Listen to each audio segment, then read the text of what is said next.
আসসালামু আলাইকুম। এই ভিডিওটা আমার ছোটো ভাইয়ের লেগে। ছোটো ভাইয়ের অনেক কইছিলাম যে বাইতে এই কামড়া শিখ এই কামড়া শিখ। আমার ছোটো ভাই খালি কয় যে আমার বিদেশ লেগে যা। আমি আমার বাপের কাছে ছোটো ভাইরে বালা বানাইতেছে লিখিব হ্যাঁ কই তুই যে কোনো একটা কর যে আমার ছোটো আব্বার সহজে তুই বালা থাকতে পারিস। আমার ছোটো ভাই আমার কথা শুনে না।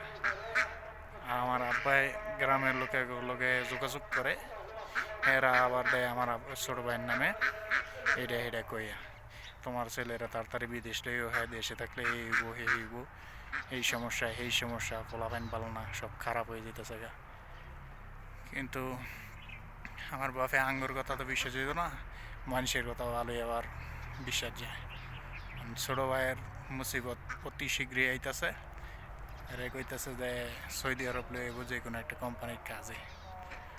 ছোটো ভাই তুমি আমার লাগে প্রস্তুত লো, কিচ্ছু করার নেই। বিদেশ যে কত মজা আইয়া সারলে বুঝবা।